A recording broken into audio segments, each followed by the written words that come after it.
1 Timóteo 4, versículos de 12 a 13.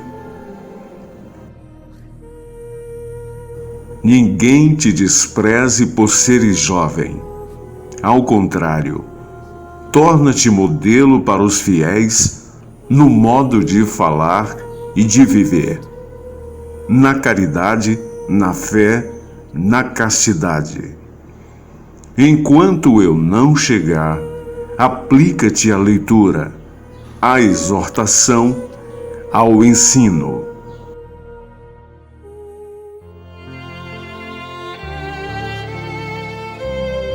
Comentário Euda Mendes, de Teresina, Piauí.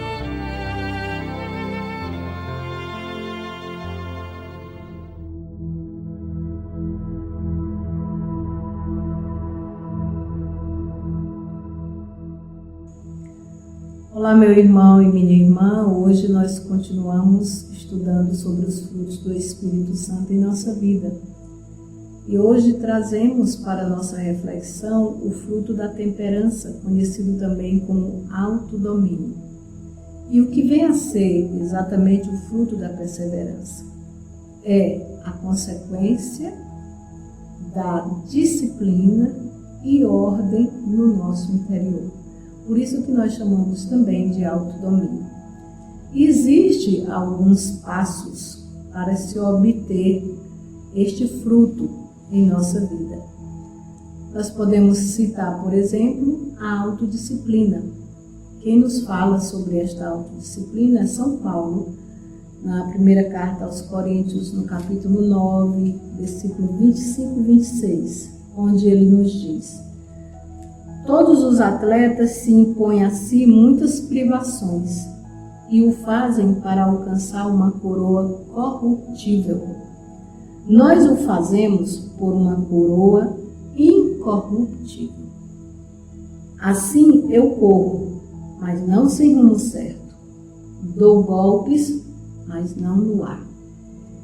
Ou seja, na nossa vida espiritual, nós temos uma meta.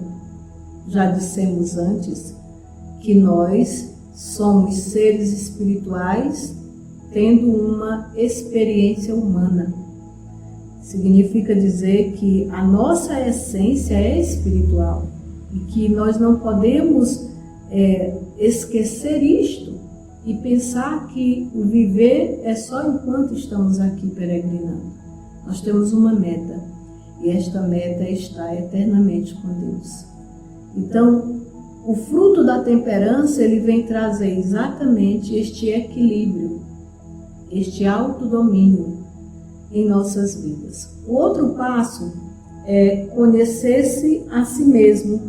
E quem nos vai falar sobre este conhecer-se a si mesmo é na carta de São Pedro, no capítulo 1, a segunda carta de São Pedro, no capítulo 1, no versículo 5. Veja o que aqui diz. Por esses motivos, esforçai-vos quanto possível por unir a vossa fé à virtude a ciência, a ciência a temperança a paciência, a paciência a piedade o amor fraterno e ao amor fraterno a caridade. Se essas virtudes se acharem em vós abundantemente, elas não vos deixarão inativos nem infrutuosos no conhecimento de nosso Senhor Jesus Cristo.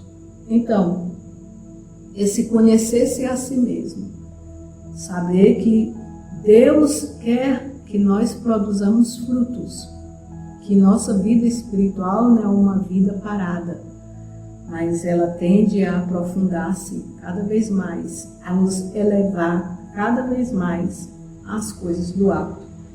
Um outro passo é revestir-se de nosso Senhor Jesus Cristo. Isto nós encontramos em Romanos, no capítulo 13, versículo 14.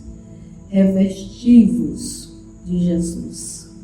Ou seja, que o Senhor seja aquele que está em tudo na tua vida. O outro passo é encher-se do Espírito Santo, o que está dito com todas essas letras em Efésios, no capítulo 5, versículo 18, quando ele diz: não vos embriagueis com o vinho, que é fonte de devassidão, mas enchei-vos do Espírito Santo. Veja que é a vontade do Senhor, foi para isso que Ele nos deu o seu Espírito, para que nós estejamos sempre neste contato com este Espírito que habita em nós e permitindo que Ele faça aquilo que é necessário para estarmos de acordo com a vontade do Senhor. Então, a temperança também, ela brota da vergonha e também da honestidade. Quando nós temos vergonha de fazer as coisas que não nos edificam, esta vergonha, ela nos leva também a valorizar a honra, a ser uma pessoa honrada. E a honestidade também. A prática da honestidade nos leva à honra e à decência de uma vida decente, uma vida honrada. É esta a vontade de Deus para mim e para você. A intemperança, que é o contrário da temperança, o contrário do equilíbrio, ela é um grande mal na nossa vida. Veja o que faz a intemperança. A intemperança, ela inclina o homem às honras, que a gente pode até pensar que é muito bom, às riquezas, ao orgulho, à vaidade, à curiosidade perniciosa, que é quando nós queremos conhecer doutrinas extravagantes. Ela nos inclina ao modismo, nos inclina também, nos leva à cegueira espiritual, tira nossa visão espiritual. Nós já falamos em outro momento sobre este ponto, né? O que é a cegueira espiritual na nossa vida. Nos priva de percebermos a presença de Deus em nós, nos outros e nas coisas criadas, né? Então, a intemperança nos faz ficar cegos espiritualmente. Também nos faz ser pessoas inconstantes. Também que tem desconsideração ou desprezo às coisas de Deus. Tudo isso a intemperança faz conosco. Além de nos levar ao apego também, ao apego à vida, a seus prazeres, à idolatria, ao vandalismo, à luxúria e todas essas coisas que não nos edificam, mas pelo contrário, sempre nos degradam como filhos de Deus. Então veja, a temperança é o autodomínio e é um sinal de uma vida ordenada, de uma vida disciplinada, conduzida de fato pelo Espírito Santo de Deus que está em nós. Então, precisamos cultivar no nosso coração o desejo de que o Espírito produza seus frutos em nós, que Ele venha em nosso auxílio trazer o equilíbrio que nós precisamos para estar vivendo de acordo com a vontade do Senhor. E é interessante a gente saber também que a causa principal da intemperança é a precipitação. E eu vou mostrar aqui, lembrar duas situações, inclusive com os discípulos do Senhor, onde eles agem ou falam. Um é uma ação, querendo uma ação, o outro é fala, precipitadamente.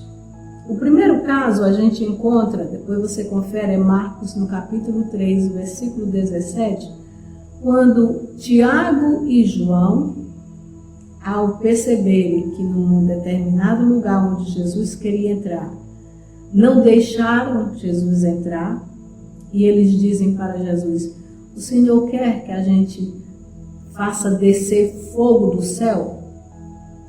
Quer dizer, é uma precipitação, é uma falta de misericórdia para com os pecadores. E eles estavam movidos nesse instante pela precipitação, e isto leva à intemperança. Outro momento foi com São Pedro, quando Jesus disse que todos eles iam se dispersar. E São Pedro disse: não, Senhor, todos podem cair, mas eu não. E aí então Jesus diz assim: hoje mesmo você vai me negar. E você pode conferir isso também no Evangelho de Mateus, no capítulo 26, versículo 33.